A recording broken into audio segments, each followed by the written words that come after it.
Hey, I want to thank all of you for tuning in. What I want to do is, this is going to be the second in a series. It looks like it's probably going to be about 3 series long. Actually doing a rebuild on a 1940 Cordey porcelain lamp. And so whenever the first video I was actually showing on the video, the lamp actually was just loose on here. They was just spinning. The ceramic base legs were just spinning. It actually put some scars into this white metal base for this particular lamp. It's got good weight to it. It's going to make a real good base. The first thing that I did, in the first video, I even made mention about these edges right in here. When you sit there and start looking at these edges, that whenever it was cast were extremely sharp, and really kind of worried about, the wiring, any type of wiring being susceptible, being cut if it got pinched in there or not. So I actually took a Dremel tool, and cleaned this up real well. Then I took and sanded everything down. I was extremely fortunate to buff the scrolled areas on here, and then I did a coarse sandpaper, cleaned this top up.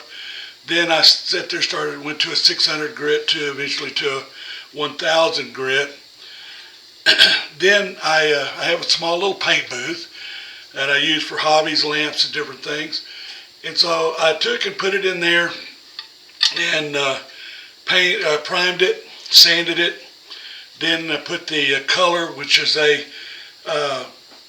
warm metallic gold. It kind of matched the gold color that they had on the lamp whenever it was originally done. And so then I took and seal coated it, sanded it, seal coated it again. So it's got a pretty hard finish on it, one that's going to last for a while. Now, before, this actually had just a hole drilled in there. I put in a plastic insert. It's actually a kind of large, but again, I just wanted to take and kind of make sure that hole had some type of insulator put on it. I'm going to take and build this lamp up from the base. Again, taking and care and cleaning this thing up. Because one of the first things that I did on this Cordey porcelain lamp was actually clean it. There was a tremendous amount of dirt, grime, and stuff down into, you can see how dimensional this is, besides all the flower petals, vines, and everything, trim on top. And again, I had to clean it with something that wasn't going to be very harsh. This has a painted coating on the porcelain. It's kind of a pastel pink, very delicate, and you can also see certain areas in there where some of the gold trim again has had some extensive wear. Some areas completely missing. So again, I didn't want anything harsh that was going to take away from any of the natural colors that was in this lamp. I used a soft bristle brush where I could get down into the areas and get this thing cleaned up.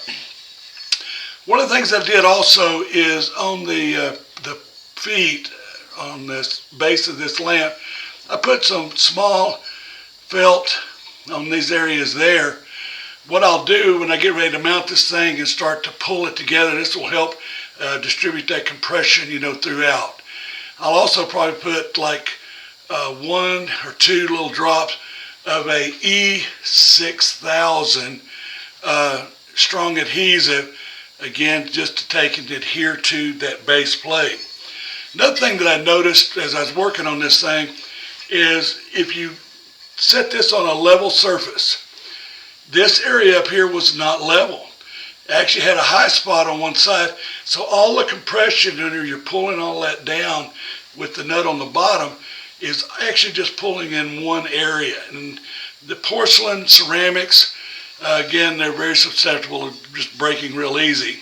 So I took a real fine file and got that, leveled up. Now, to match the base, and then one of the things is, this is the transition piece that was on the lamp before I got started. That was actually silver. And so I wanted to paint that, and again, it's seal coated, two coats of seal coat to match the base. And then this is the new light socket.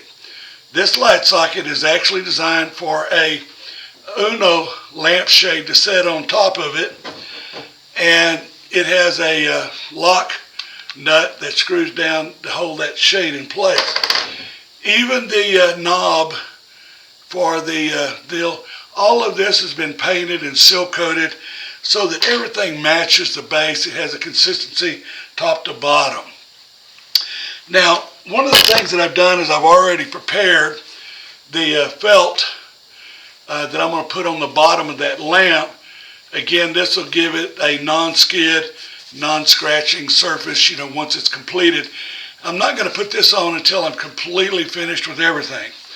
I'm going to be in the process now of running the wire through the base, running that up through the tubing on the center of the lamp, getting up to the top, and pulling that thing together with the nut, and then that'll ways be able to take and make sure it'll be a good serviceable lamp for years to come.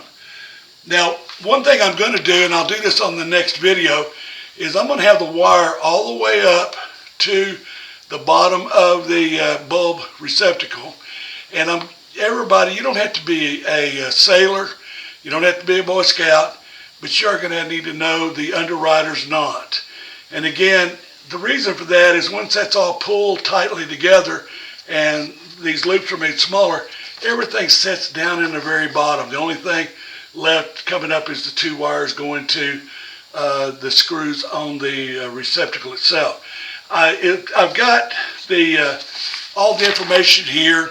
This is actually from Copper Development Association Incorporated, and I've got an email address here where you can actually just print you off a copy, and I'll have that in at the end of the video, and again accessible where you can get to that. Again, I want you to you got my email address, my Facebook page. Feel free anytime, to share with me an easier way to do it. That's what I think is important. Again, I encourage people to just hear from them from time to time. And again, I want to we'll get back together.